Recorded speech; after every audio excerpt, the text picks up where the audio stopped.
지금 다운로드 받으세요. List. I don't know why I'm doing this. Game 11, Frozen Temple. Frozen Temple, that's what it was. That's right. Okay. All right. So, they're talking in the chat right now. Zest is like, how many losses do you have? hero's like, oh, it's really hard. I'm at 2-2. And then Zest is like, I'm 3-2 so far. So obviously in a better spot here. herO really needs this win. Taking those losses against, I think it was Lucira, right? Yep. And Super. Don't forget that also for both of these players, this is a really valuable win. I talk about this all the time when we look at Pro League round robins. A win versus SKT is always going to be like 8 times more valuable than a win versus Prime. 8 times more valuable. It's true though. Because when you play against people that you're favored against, you're more likely to get those points. But if you get the hard points, it puts you in a much better position because everybody plays everybody the same amount of times, twice. Yeah. Well, guys, we are going to jump into King Sejong Station for game number 16 of Group D. Target on my back, lone survivor last. They got me in the sights. No surrender, no trigger, fingers go.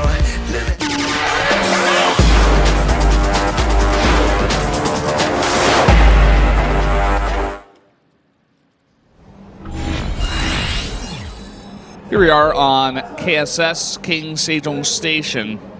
Up in the top left in the red, it is herO from Sejantis. And to the bottom right, his opponent in blue, it is Zest. In times past, this would have been like possibly the most incredible match of the group, even though Maru's in it. But herO has not been as dominant this year as he was last year. Not to say that he's not as good of a player as he was before, but I feel like in Legacy of the Void, Zest has surpassed him. Zest has been the best Protoss by far. By miles and kilometers and other units of distance, light years maybe even. Like we might be getting a bit too aggressive saying that, but he's the best, man. He is. Zest is best. Best is Zest. It started out as a joke, but now it's actually true. He's like, oh, that sounds good. I'll actually become the best. That sounds even better. He's just so consistent right now.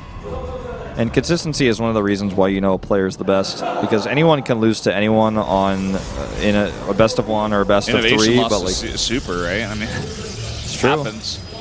But when you look at like the overall results and you look at total games played and who Zest has beaten, he drops a map here and there, sure, but he's just the most consistent, and that's what matters. That's very true.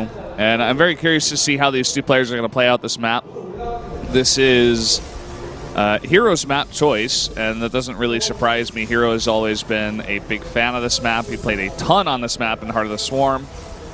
Was generally always put out on this map for Pro League, and obviously knows it very well.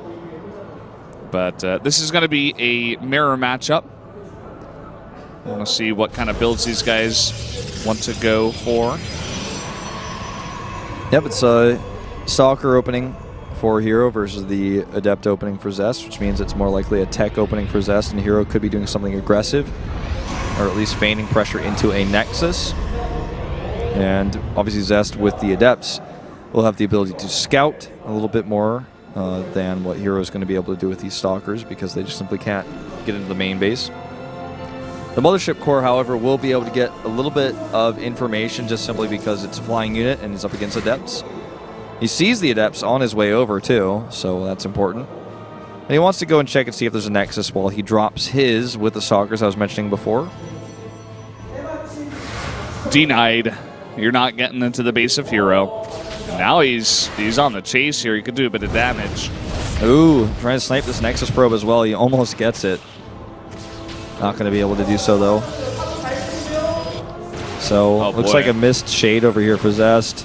Or like not a missed cancel or something like that. Something like that, yeah. Maybe able to get like 1 probe in the main. Yeah, you should get 1, maybe even 2. 1 more shot. Oh. Barely gets the second. Gets it, yeah. 3 probes in total.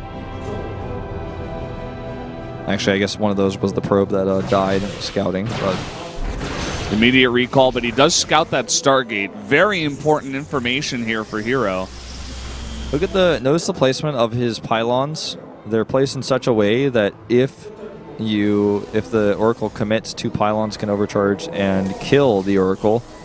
Oh, he's going to intercept as well. Oh, he's on not the best commands there with the Stalkers, but still damages this, which means further it will do less damage with the overcharges, with the perfect pylon placement there. He's got the triangle set up.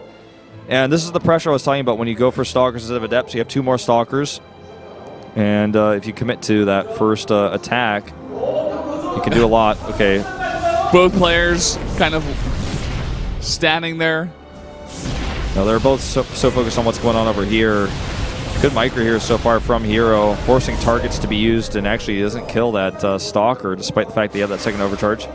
Zest, meanwhile, looking for some harass of his own while there's no units here. 2 Stalkers warping in here. Slow warp in.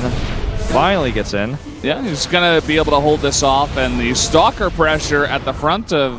Oh boy, actually there's 2 Oracles now coming in. He just baited the overcharge with those Adepts. There's no overcharge here. And there it goes. It turns off essentially, and both Oracles survive very low health. I don't think the Stalker pressure can work much more because of the Void Ray. Although he did bait out the overcharge or the prismatic alignment. And it's still active.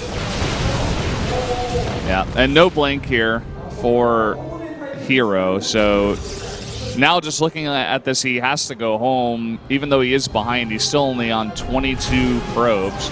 And he's losing more every single time these Oracles pop in. Yep, 2 more pylons coming up for Zest, so he can actually hold the pressure if a follow-up attack comes in, but he did so much damage with those Oracles. With the Void Ray here as well, like I just don't feel like he has any fear. herO's already walked away, he's gone home. Oh boy, Dark Shrine.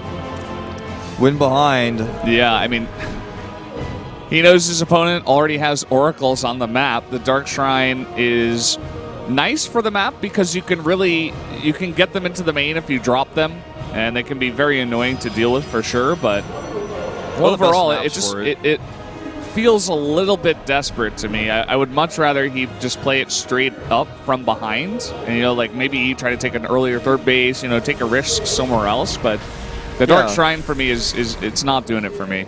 Well, it's PvP. Sometimes Dark Shrines can win you games, but like in PvP, I feel like it's the mirror matchup where if you're a little bit behind, you can still catch up because of how quickly fights turn, and if you make some really good strategical decisions from behind, you can actually catch up easily.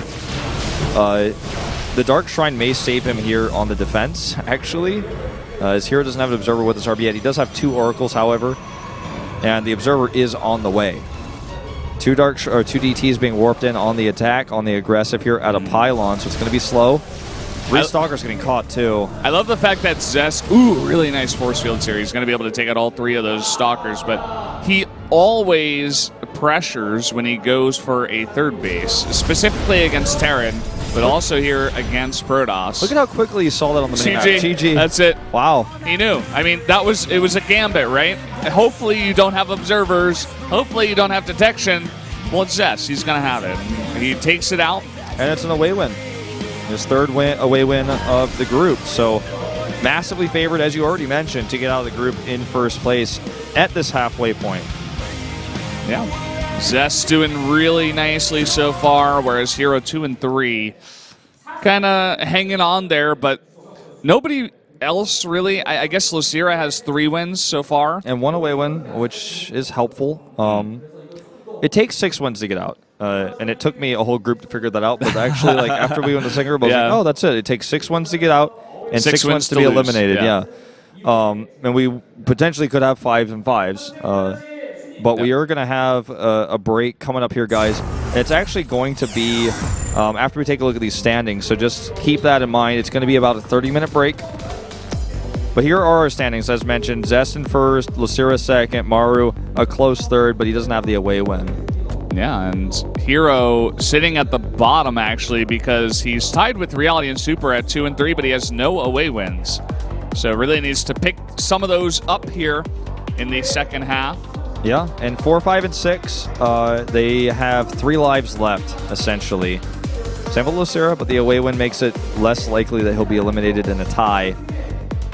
As this group is insanely close. It was the group of death for a reason, but it was mostly because of Zest, herO, and herO.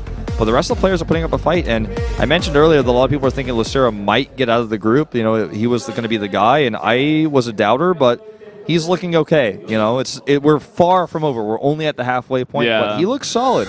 Towards really like the next 5 to 10 games, that's really when we're going to figure out where we're going and who's going up and who's close and stuff like that. But guys, we're going to take a 30-minute break. We'll be right back.